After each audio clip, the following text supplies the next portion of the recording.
नमस्कार 20 मिनट 20 खबर में आपका बहुत बहुत स्वागत है। मैं हूं आपके साथ ऋषिका। अगले 20 मिनट में हम आपको 20 अहम खबरों से रूबरू कराने वाले हैं। तो चलिए शुरू करते हैं 20 मिनट में 20 खबरों का सिलसिला। भोलेनाथ की पूजा का पवित्र महीना सावन शुरू हो गया है। कहते हैं कि जो भक्त सावन मास में सच्चे मन और विधि विधान से भोलेनाथ की पूजा करते हैं, उन पर देवादिदेव महादेव जल्द प्रसन्न हो जाते हैं। ऐसे में भगवान शिव के सावन महीने में जयपुर के झारखंड महादेव मंदिर में भक्त पहुंचे और जलाभिषेक किया। सावन मास के पहले दिन कोचिंग सिटी कोटा में शिवालयों में भक्त उमड़े। सुबह अभिषेक के साथ भोले बाबा की आरती की गई। सावन महीने के पहले ही दिन मंदिरों में बड़ी संख्या में भक्त बाबा महाकाल के दर्शन के लिए पहुंचे। कांवड़ यात्रा भी शुरू हुई। बड़ी संख्या में कांवड़िए भगवान महाकाल के अभिषेक के लिए मंदिर पहुंचे। जोधपुर के शिवालयों में भी भक्तों की भीड़ लगी रही। जोधपुर के जूनागढ़ अखाड़े के पीपलेश्वर महादेव मंदिर में श्रद्धालुओं ने भोलेनाथ का अभिषेक किया। 500 साल पुराने इस मंदिर में 12 ज्योतिर्लिंग के भी दर्शन होते हैं। भरतपुर में भी भक्तों ने भगवान शिव का जलाभिषेक किया। भक्तों ने बताया कि सावन के महीने में भगवान भोलेनाथ की पूजा का खास महत्व है। नीलम्बेश्वर महादेव, शमशानेश्वर महादेव, पहाड़ेश्वर महादेव और दूसरे मंदिरों में सुबह से ही भक्तों की भीड़ लगी रही। इसी तरह दौसा में भी शिवालयों में भक्तों ने भोलेनाथ का अभिषेक किया। बीकानेर में भी शिवालयों में भक्तों ने भगवान भोलेनाथ का अभिषेक किया। सावन में भोलेनाथ की पूजा का विशेष महत्व है। शिवालयों में शिवलिंग पर अलग अलग तरीके से अभिषेक हो रहा है। आज हम आपको एक खास शिवालय के दर्शन करवाते हैं। मध्य प्रदेश के मंदसौर में शिवना नदी के किनारे अष्टमुखी भगवान पशुपतिनाथ का मंदिर है। यह स्थापित भगवान शिव के 8 मुख हैं और 8 मुखों के ऊपर शिवलिंग बना हुआ है ना ये खास। भोलेनाथ की ऐसी दुर्लभ प्रतिमा सिर्फ मध्य प्रदेश के मंदसौर में ही है। पशुपतिनाथ के 8 मुख हैं। यहाँ भगवान शिव के 8 मुख धर्म, अर्थ, काम और मोक्ष के स्वरूप में दर्शन देते हैं। वहीं जीवन की चारों अवस्थाओं बाल्यावस्था, किशोरावस्था, युवावस्था और प्रौढ़ावस्था का भी स्वरूप यहाँ देखा जा सकता है। पूर्व दिशा का मुख बाल्यावस्था का, दक्षिण दिशा का मुख किशोरावस्था का, पश्चिम दिशा का मुख युवावस्था का और उत्तर दिशा का मुख प्रौढ़ अवस्था का प्रतीक माना जाता है। मान्यता है कि भगवान शिव की अष्टमुखी दुर्लभ प्रतिमा शिवना नदी से प्रकट हुई थी। उसके बाद स्वामी प्रत्यक्ष आनंद जी महाराज ने 1961 में इसकी यहाँ पर स्थापना की थी। दक्षिणी राजस्थान में मॉनसून झूमकर बरस रहा है। गोगुंदा ओगड़ा मार्ग पर जोरदार बारिश से नदी नाले उफान पर हैं। बारिश के कारण गोगुंदा ओगड़ा मार्ग जाम हो गया। पडावली पुलिया के ऊपर से पानी गुजरने लगा। गोगुंदा से पडावली तक बीच में 4 से 5 बड़े नाले हैं। बारिश के कारण कई गांवों का संपर्क टूट गया है। उदयपुर में ही उदयपुर पिंडवाड़ा हाईवे पर लगातार हो रही तेज बारिश से लैंडस्लाइड्स की घटनाएं हुई। सुबह से मूसलाधार बारिश चल रही थी। ऐसे में पहाड़ों से मलबा और चट्टानें गिरकर हाईवे पर आ गए। इस दौरान वाहनों की आवाजाही दोनों तरफ से रोक दी गई। बारिश थोड़ी कम होने के बाद मलबे को सड़क से हटाया गया। आज सुबह से ही तेज बारिश हो रही है। कई जगह NH-27 पे पहाड़ों से पत्थर भी गिरे हैं। आप देखिए बिल्कुल नदी नाले उफान पे हैं। पब्लिक एड्रेस सिस्टम से सभी को सूचित कर रहे हैं। जो भी वाहन हाईवे पे उस पर दोनों टोल प्लाजा पे रोके गए हैं। अब बारिश कुछ कम हुई है। जो पत्थर रोड पे आए थे उनको हटा दिए गए हैं। जमीन पर बैठे और फिर करने लगे दंडवत। ये कोई व्यायाम नहीं कर रहे हैं, बल्कि सुबह सुबह अपनी मांगों को लेकर प्रदर्शन कर रहे हैं। जब प्रशासन तक इनकी आवाज नहीं पहुंची तो इन्हें दंडवत करना पड़ रहा है। ये अनोखा प्रदर्शन किया है कोटा में पंचायत सहायकों ने। कोटा के नयापुरा कलेक्ट्री पर पंचायत सहायकों ने अनोखा प्रदर्शन कर नारेबाजी की और अपना गुस्सा जाहिर किया। ये लोग खुद को परमानेंट करने की मांग कर रहे हैं। दंडवत प्रदर्शन करने के बाद पंचायत सहायकों ने सीएम के नाम कलेक्टर को ज्ञापन भी दिया। पंचायत सहायकों का कहना है कि कई सालों से हमें कम वेतन दिया जा रहा है, इससे हमारा गुजारा नहीं हो रहा है। हमारी 2 मांगे हैं, पहली हमें रेगुलर किया जाए और दूसरा हमारा वेतन बढ़ाया जाए। उन्होंने चेतावनी दी है कि अगर हमारी मांगे नहीं मानी गई तो हम उग्र आंदोलन करेंगे। मांग तो यही है जो वर्षों से चली आ रही, 14 वर्षों से, जो नियमितीकरण। हालांकि सरकार ने एक जो लॉलीपॉप दिया था अडॉप्शन का, वो अभी तक कंप्लीट नहीं हुआ है। कभी 25 जून तारीखें पे तारीखें देती आ रही है, लेकिन अभी तक उसका कोई पूर्ण रूप से उस पर कार्य नहीं किया गया। कोटा में पंचायत सहायकों ने दंडवत प्रदर्शन किया तो दौसा में पंचायत सहायक मुर्गा बन गए। 10 सेकंड के लिए खड़े रहे और फिर सभी एक साथ मुर्गा बन गए। दौसा कलेक्ट्रेट के बाहर ये नजारा दिखा तो आने जाने वाले हैरत में पड़ गए। अपने और अपने परिवार के भविष्य की चिंता में इंसान क्या कुछ नहीं करता। प्रशासन तक अपनी आवाज पहुंचाने के लिए इन पंचायत सहायकों को कान पकड़कर मुर्गा बनना पड़ा। ये दृश्य देखकर कुछ लोगों को अपने स्कूल डेज याद आ सकते हैं, लेकिन यह सवाल इन लोगों के बच्चों का है जो कहीं न कहीं स्कूलों में पढ़ रहे हैं। पंचायत सहायकों का कहना था कि सरकार ने संविदा कर्मचारियों को नियमित करने का भरोसा दिया था, लेकिन 3.5 साल गुजर जाने के बाद भी वो वादा अधूरा है। इनकी मांग है कि इनकी पगार बढ़ाई जाए और इन्हें पक्का किया जाए। सफाई प्रशासन मुर्दाबाद, सफाई के नाम पर भ्रष्टाचार बंद करो, ऐसे नारों से 12 झालावाड़ मेगा हाईवे गूंज उठा। लोगों का कहना है कि 12 नगर परिषद तय जगह छोड़कर अवैध रूप से झालावाड़ रोड पर ITI के पास पूरे शहर का कचरा डाल रहा है। इसी से नाराज लोगों ने नगर परिषद नेता प्रतिपक्ष दिलीप शाक्यवाल के नेतृत्व में जमकर प्रदर्शन किया। लोगों ने 12 झालावाड़ मेगा हाईवे जाम कर दिया। कुछ लोग सड़क पर लौटने लगे। लोगों का कहना है कि सड़क किनारे कचरा डालने से आने जाने वाले लोगों को काफी परेशानी हो रही है। कचरा डालने के लिए जगह फिक्स है, फिर भी नगर परिषद यहाँ कचरा डाल रहा है ताकि उसे नियाना में मौजूद कचरा स्थल तक जाने के लिए लंबा फेरा नहीं लगाना पड़े। नगर परिषद का कोई भी अधिकारी या कर्मचारी प्रदर्शनकारियों से बात करने नहीं पहुंचा। बाद में पुलिस ने मौके पर पहुंचकर जाम खुलवाया। DSP ने आश्वासन दिया कि यहाँ से कचरा तुरंत उठवा लिया जाएगा। इस कचरा पॉइंट पे नहीं जाकर ये रोड पर कचरे को और यहाँ जो जानवर पड़े हुए हैं इनका ध्यान नहीं है यहाँ पर। और 15 साल से इनका नगर परिषद में बोर्ड काबिज है, उसके बावजूद भी अभी तक इनसे कचरा निस्तारण का अभी तक इनकी जगह नहीं मिल पाई है नगर परिषद को। कोटा के ये बुजुर्ग दंपति अब बेसहारा हो गए हैं। इनके पास राशन पानी तक नहीं है, लेकिन 3 महीने पहले इनकी जिंदगी खुशहाल थी। 3 महीने पहले ही वो मनहूस दिन आया था जब इस दंपति की दुनिया उजड़ गई थी।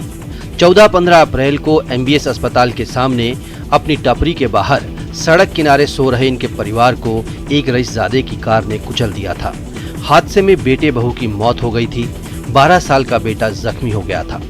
अब हालत ये है कि ये बुजुर्ग दंपति भीख मांगने को मजबूर है। इन्हें सरकारी योजनाओं का कोई लाभ नहीं मिल रहा। हादसे के बाद अभी तक मुआवजे की राशि भी नहीं मिली। अब इस बुजुर्ग दंपति पर 6 बच्चों की परवरिश की जिम्मेदारी आ गई है। कुछ भी नहीं दिया बाबूजी, कुछ भी एक पैसा का भी दाग नहीं है। बच्चा बच्चे का भी पेट न भरे हम स्कूल में। मैं एकदम ही रोता है, एकदम ही होता है बाबूजी। कुछ भी नहीं दे रहा है, 1 किलो आटा भी नहीं दिया बच्चा बच्ची को आके। कैसे पालूंगा अच्छे बच्चा बच्ची को, कैसे पालूंगा मैं, कैसे क्या करूंगा? कुछ देगा सरकार जब भी तो पालेंगे ना हमें। जाको राखे साइया मार सके न कोई, सुना तो होगा आपने, आज देख भी लीजिए। देखिए जरा, चलती ट्रेन में ये महिला चढ़ने की कोशिश कर रही है और अचानक इसका पैर ट्रेन और प्लेटफॉर्म के बीच फंस जाता है। लेकिन इसी बीच एक RPF की महिला कांस्टेबल देवदूत बनकर वहां पहुंच जाती है। बिना समय गंवाए महिला को बचाने लगती है। फिर दूसरे लोग भी आ जाते हैं और फौरन महिला को बचा लेते हैं। तस्वीरें अहमदाबाद रेलवे स्टेशन की है, जिसे भारतीय रेलवे की ओर से जारी किया गया है। महिला की जान बचाने वाली RPF महिला कांस्टेबल का नाम मंदाकिनी परमार है और अब हर कोई RPF महिला कांस्टेबल की तारीफ कर रहा है। पश्चिम बंगाल की मुख्यमंत्री ममता बनर्जी का एक वीडियो सोशल मीडिया पर वायरल हो रहा है। इस वीडियो में वो स्पेशल मोमोज बनाती नजर आ रही हैं। वीडियो में ममता बनर्जी सफेद साड़ी में नजर आ रही हैं। वीडियो में स्टॉल चलाने वाली एक बुजुर्ग महिला भी बैठी हुई दिखाई दे रही है। उनके साथ एक और महिला थी जो कुछ देर में बाहर चली गई। ममता बनर्जी एक बेंच पर बैठी हुई हैं। उनके हाथ में मोमोज दिख रहा है। वीडियो दार्जिलिंग का बताया जा रहा है। वीडियो में नजर आ रहा है कि ममता बनर्जी बहुत ही कुशलता से मोमो तैयार कर रही हैं।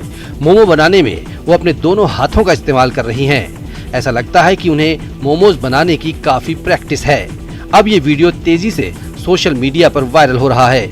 ममता बनर्जी जब उत्तर बंगाल जाती हैं तो अक्सर उनका ऐसा वीडियो सामने आता है। कभी वो मोमो बनाती हैं तो कभी पानी पूरी बनाकर लोगों को खिलाती हुई दिख जाती हैं।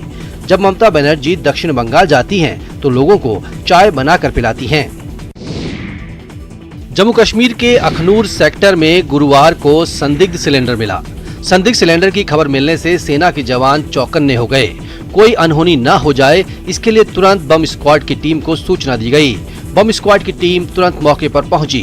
मौके पर गहनता से जांच पड़ताल की गई और संदिग्ध सिलेंडर को जांचा परखा। इसके बाद सिलेंडर को बड़ी ही सावधानी से डिफ्यूज कर दिया गया। थाना क्षेत्र कानाचक के अंतर्गत पंचायत मलपुर के गांव चंदेल के सुआ नंबर 1 के परगवाल रोड के पास ये संदिग्ध सिलेंडर मिला था। जिस जगह पर संदिग्ध सिलेंडर मिला वो जगह सेना की यूनिट से करीब 100 मीटर की दूरी पर है। सूचना मिलते ही सेना के जवान तुरंत मौके पर पहुंचे। बम निरोधक दस्ते ने मौके पर पहुंचकर बम को डिफ्यूज कर दिया और एक बड़ा हादसा होने से टल गया। ये सरकारी स्कूल 70 साल से ज्यादा पुराना है, लेकिन लगता है कि अभी अभी बना है। आप देख रहे हैं कि इसकी काया ही पलट गई है। स्कूल को नया डिजाइन दिया गया है। स्कूल अब ट्रेन और रेलवे स्टेशन जैसा लगता है। हम बात कर रहे हैं पिलानी के बन गोठड़ी गांव में बने सरकारी स्कूल की। ये सीनियर सेकेंडरी स्कूल अब ट्रेन वाले स्कूल के नाम से फेमस हो गया है। इसके लिए गांव के लोगों ने 13 लाख रुपए का दान भी दिया है। ऐसा नहीं है कि सिर्फ रंग रोगन ही स्कूल की खासियत है, पढ़ाई के साथ साथ खेलकूद में भी ये स्कूल अव्वल है। शिक्षकों का कहना है कि छात्रों के लिए कुछ नया करने के मकसद से ऐसा किया गया है। ऐसा करने के लिए फंड की जरूरत थी। स्कूल के प्रधानाचार्य बलवान सिंह ने ग्रामीणों से सहयोग मांगा और भरपूर सहयोग मिला। स्कूल की 2 बिल्डिंगों को रंग रोगन के जरिए ट्रेन जैसा लुक दिया गया है। अच्छी बात यह है कि पिछले 2 सालों से स्कूल 100% नतीजा दे रहा है। एक बेटे ने अपनी मां के रिटायरमेंट को यादगार बना दिया। सरकारी सेवा से रिटायर्ड टीचर मां को बेटे ने शानदार गिफ्ट दिया। सीकर के लक्ष्मणगढ़ के घस्सू गांव में विमला देवी सरकारी स्कूल से वरिष्ठ अध्यापिका के पद से रिटायर हुई हैं, तो उनके बेटे अरविंद भास्कर ने इस मौके को यादगार बना दिया। 8 लाख रुपए खर्च करके दिल्ली से हेलीकॉप्टर बुलवाया, अपने खेत में हेलीपैड तैयार करवाया। माँ पापा सहित परिवार वालों को जॉय राइडिंग भी करवाई। सरकारी स्कूल से लेकर पूरे गांव में हेलीकॉप्टर से फूलों की बारिश की गई। इतना ही नहीं, बेटे ने लग्जरी थार गाड़ी, चांद और मंगल ग्रह पर प्लॉट भी गिफ्ट कर दिया। रिटायरमेंट के इस सेलिब्रेशन की गांव ही नहीं पूरे इलाके में चर्चा है। अगले साल मेवाड़ संभाग के साथ ही देश में मानसून सामान्य से ज्यादा रहेगा। ये अनुमान सामने आया है आषाढ़ी तौल के नतीजों में। राजसमंद में श्रीनाथ जी मंदिर में 27 वस्तुओं को तौलकर इसका अनुमान लगाया गया। आइए जानते हैं अनुमान कैसे लगाया जाता है। सबसे पहले 27 तरह की वस्तुएं और मिट्टी के 4 पिंड वजन करके लिए जाते हैं। फिर इसे तहखाने नुमा कमरे में रखा जाता है और 12 घंटे के बाद इन्हें फिर से तौला जाता है, वो भी प्रभु श्रीनाथ जी के सामने। पुराने 1 रुपए के सिक्के के बराबर चांदी के सिक्के से 27 तरह के अनाजों को तौला जाता है। इन्हें कागज की पुड़िया में बंधकर सूती कपड़े में लपेटकर रस्सी से बांधा जाता है और एक मटके में बंद कर दिया जाता है। करीब 12 घंटे बाद सुबह प्रभु श्रीनाथ जी के सामने अनाज को फिर से तौला जाता है। इस बार हरा मूंग, मोठ, नमक और चारे का वजन कम निकला है। सफेद मक्का, पीली मक्का का वजन बढ़ गया। ज्वार बाजरे का वजन पहले जैसा रहा। विभिन्न तरह के नाप तौल करने के बाद अनुमान लगाया गया है कि बारिश सामान्य रहेगी, अनाज का उत्पादन अच्छा होगा, लेकिन चारा घटने का अनुमान है। अनुमान लगाने का ये तरीका कितना वैज्ञानिक और सटीक है, ये हम श्रीनाथ जी के भक्तों पर छोड़ते हैं।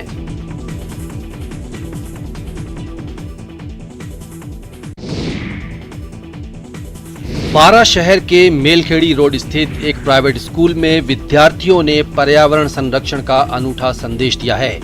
12वीं क्लास के विद्यार्थियों ने स्कूल परिसर के मैदान में पौधे लगाए। असल बात तो ये है कि यही बच्चे 1 साल तक इन पौधों की रक्षा करेंगे। 12वीं के बाद स्कूल छोड़ते वक्त अपने जूनियर्स को ये हैंड ओवर देकर जाएंगे। इसी तरह ये सिलसिला आगे चलता रहेगा। वाकई शानदार योजना है पर्यावरण को बचाने की। बड़े बच्चों के साथ साथ स्कूल के छोटे छोटे बच्चों ने भी गमलों में पौधे लगाए। खुद उप वन संरक्षक दीपक गुप्ता भी इन बच्चों का हौसला बढ़ाते रहे। अब सुनिए देश के नौनिहाल कर्णधार बच्चे क्या कहते हैं। इनका कहना है कि स्कूल से वो शिक्षा लेकर जाते हैं, लेकिन स्कूल को कुछ दे नहीं पाते। अब वो अपनी याद के तौर पर एक पौधा स्कूल में लगाकर जा रहे हैं, जो कभी बड़ा पेड़ बन जाएगा। वाह, अगर ऐसे स्कूल हो और स्कूल में ऐसे बच्चे हों तो देश का भविष्य सुनहरा तो होगा ही। बारा जिला जो कि राजस्थान में 32% फॉरेस्ट पे आज है, शायद ये सबसे उचित अवसर है कि 12 जिले से ये मैसेज सावन की शुरुआत में जा रहा है और ये बहुत ही अच्छा मैसेज बच्चों के साथ दिया गया है।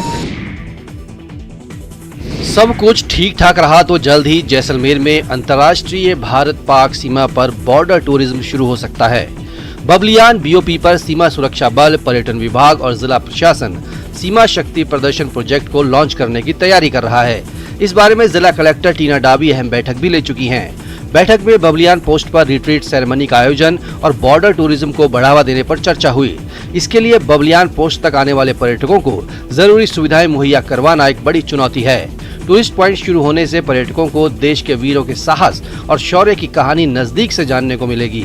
इस प्रोजेक्ट के जरिए देशी विदेशी पर्यटक 1971 के युद्ध के साथ वहां के प्रसिद्ध स्थलों को भी जान पाएंगे। बबलियान पोस्ट पर तारबंदी के पास किलेनुमा दीवार और एक प्रोल बनवाया जा रहा है। पास में दोनों तरफ पर्यटकों के बैठने के लिए पवेलियन बनाए गए हैं। यहाँ अटारी बॉर्डर की तर्ज पर सुरक्षा प्रहरियों की परेड भी होगी। बच्चों के लिए झूले और फिसलने के लिए स्लाइड भी बनाई गई हैं। हालांकि इस प्रोजेक्ट के चालू होने के बाद से जैसलमेर में 2 कलेक्टर बदल गए, लेकिन बॉर्डर टूरिज्म प्रोजेक्ट आगे नहीं बढ़ सका। राजस्थान के 2 लड़कों ने एक बार फिर साइंस की दुनिया में अपना लोहा मनवाया है। अमेरिका की स्पेस एजेंसी नासा से जुड़ी इंटरनेशनल स्पेस ओलंपियाड में झुंझुनू के 2 बच्चों मनीष और शौर्य ने कमाल कर दिया है। ये दोनों बुहाना के नया गांव के रहने वाले हैं। नया गांव को रामसर के नाम से भी जाना जाता है। ये दोनों भाई अभी बूंदी के हिंडौली में सरकारी स्कूल में पढ़ते हैं। मनीष के पिता बाबूलाल यादव भी सरकारी स्कूल में टीचर हैं। बाबूलाल दूसरे बच्चे शौर्य के ताऊ भी हैं। मनीष यादव अंतर्राष्ट्रीय स्तर पर नंबर 1 आए हैं, तो 9वीं क्लास के छात्र शौर्य यादव ने 5वां स्थान हासिल किया है। मनीष और शौर्य अब दूसरे चरण में भाग लेंगे। इसके बाद इन्हें नासा ले जाया जाएगा। इस परीक्षा का मकसद होनहार विद्यार्थियों को स्पेस एजेंसियों से जोड़ना है, ताकि वे इस क्षेत्र में महत्वपूर्ण रिसर्च कर सके। मनीष नीति आयोग की परीक्षा में यंग साइंटिस्ट का अवार्ड भी जीत चुके हैं। मनीष विज्ञान मेले में भी स्टेट लेवल पर हिस्सा ले चुके हैं। मनीष ने ऑटोमेटिक सेंसर युक्त डिवाइस बनाया था, जो अपने आप बिजली के पंखों के स्विच को ऑन ऑफ कर देता है।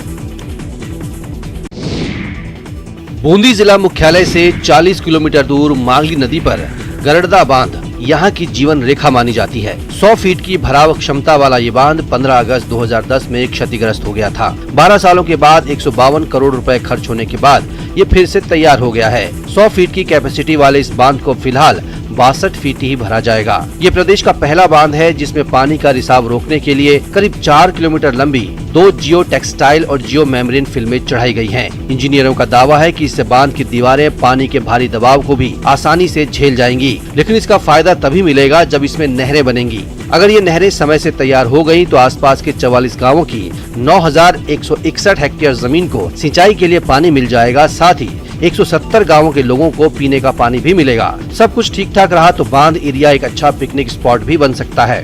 बांध का काम पूरा हो गया है इस साल हम प्रथम भराव करेंगे काफी डैम के अंदर। गरड़दा बांध जो 2010 में टूटा था, वर्तमान में ये पूरा बनकर तैयार हो चुका है और पहली ही बारिश में लगभग 15 से 20 फीट पानी आ चुका है। अब इस बांध को जो बन गया और भर गया, पूरे क्षेत्र में किसानों में खुशी है।